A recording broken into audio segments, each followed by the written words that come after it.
Sinabi ng Panginoon, "Ako ang Panginoon na inyong Diyos, na naglabas sa inyo sa Ehipto kung saan kayo inalipi. Huwag kayong sasamba sa ibang mga Diyos, maliban sa akin. Huwag kayong gagawa ng mga Diyos-Diyosan na anyo ng anumang bagay sa langit o sa lupa o sa tubig. Huwag ninyo itong paglilingkuran o sasambahin. Dahil ako ang Panginoon na inyong Diyos, ay ayaw na may sinasamba kayong iba. Pinaparusahan ko ang mga nagkakasala sa akin, pati na ang mga anak hanggang sa ikatlo at ikaapat na henerasyon ng mga napupuot sa akin. Pero ipinapakita ko ang aking pagmamahal sa napakaraming henerasyon na nagmamahal sa akin at sumusunod sa mga utos ko. Huwag ninyong gagamitin ang pangalan ko sa walang kabuluhan. Ako ang Panginoon na inyong Diyos, ang magpaparusa sa sino mang gagamit ng pangalan ko sa walang kabuluhan. Alalahanin ninyo ang araw ng pamamahinga at gawin ninyo itong natatanging araw para sa akin. Magtrabaho kayo sa loob ng 6 na araw. Pero ang ikapitong araw, ang araw ng pamamahinga, ay italaga ninyo para sa akin, ang Panginoon na inyong Diyos. Huwag kayong magtatrabaho sa araw na iyon, pati ang inyong mga anak, mga alipin, mga hayop, o ang mga dayuhan na naninirahang kasama ninyo. Dahil sa loob ng 6 na araw, nilikha ko ang langit, ang lupa, ang dagat, at ang lahat ng naririto. Pero nagpahinga ako sa ikapitong araw. Kaya pinagpala ko ang araw ng pamamahinga at ginawa itong natatanging araw para sa akin.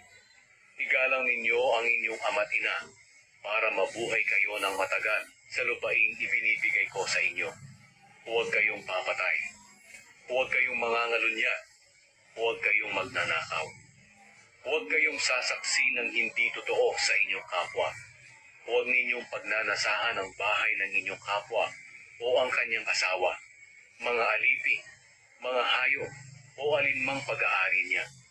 Nang marinig ng mga tao ang kulog at ang tunog ng trumpeta, at nang makita nila ang kidlat at ang bundok na umuusok, nanginig sila sa takot. Tumayo sila sa malayo at sinabi kay Moises, "Kayo na lang ang magsalita sa amin at makikinig kami. Huwag na po ang Diyos at baka mamatay kami." Kaya sinabi ni Moises sa mga tao, "Huwag kayong matakot, dahil pumunta ang Panginoon dito para subukin kayo sa pamamagitan ng kanyang kapangyarihan, at magkaroon kayo ng takot sa kanya, at nang hindi kayo magkasala." Tumayo ang mga tao sa malayo, habang si Moises ay lumalapit sa makapal na ulap, kung saan naroon ang Diyos. Pagkatapos sinabi ng Panginoon kay Moises, "Sabihin mo ito sa mga Israelita, nakita ninyo na nakipag-usap ako sa inyo mula sa langit. Kaya huwag kayong gagawa ng mga Diyos-Diyosang tila o ginto para sambahin kasama ng pagsamba sa akin.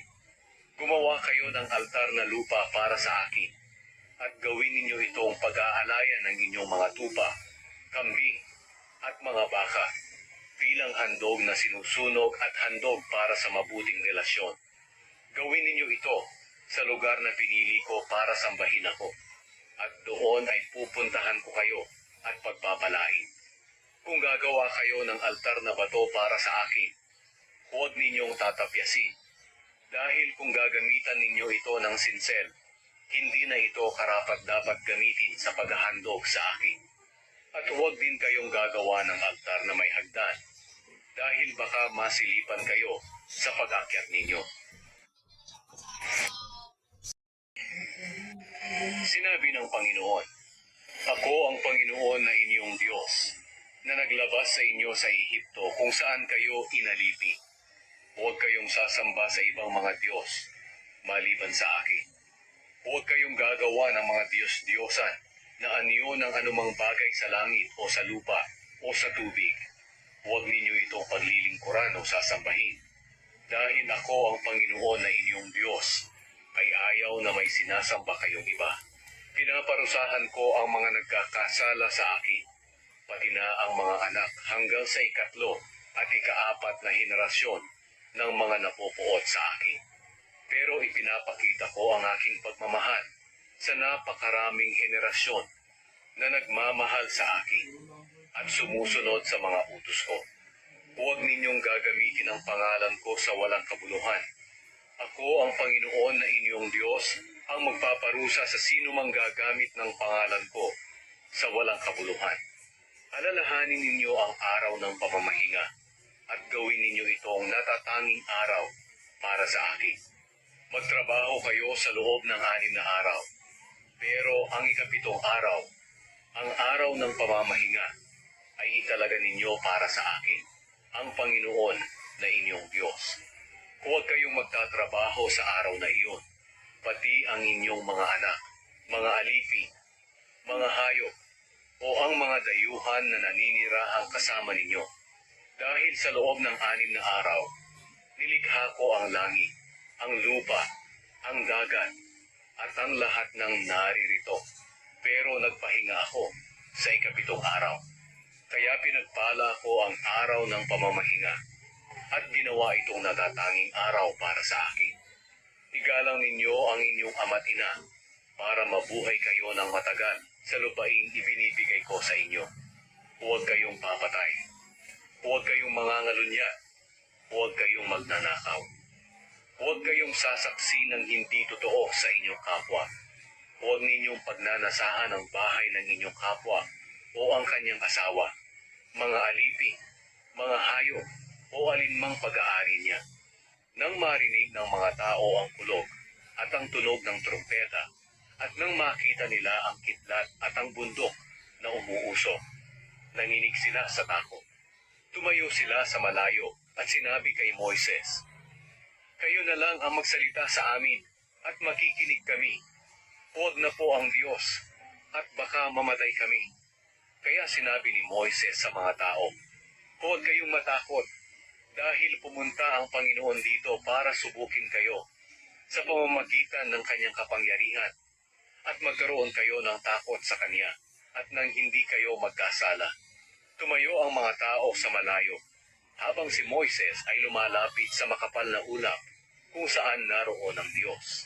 Pagkatapos sinabi ng Panginoon kay Moises, "Sabihin mo ito sa mga Israelita. Nakita ninyo na nakipag-usap ako sa inyo mula sa langit. Kaya huwag kayong gagawa ng mga Diyos-Diyosang tila o ginto para sambahin kasama ng pagsamba sa akin. Gumawa kayo ng altar na lupa para sa akin at gawin ninyo itong pag-aalayan ng inyong mga tupa, kambing, at mga baka bilang handog na sinusunog at handog para sa mabuting relasyon. Gawin ninyo ito sa lugar na pinili ko para sambahin ako, at doon ay pupuntahan ko kayo at pagpapalain. Kung gagawa kayo ng altar na bato para sa akin, huwag ninyong tatapyasin, dahil kung gagamitan ninyo ito ng sinsel, hindi na ito karapat-dapat gamitin sa paghahandog sa akin. At huwag din kayong gagawa ng altar na may hagdan, dahil baka masilipan kayo sa pag-akyat ninyo.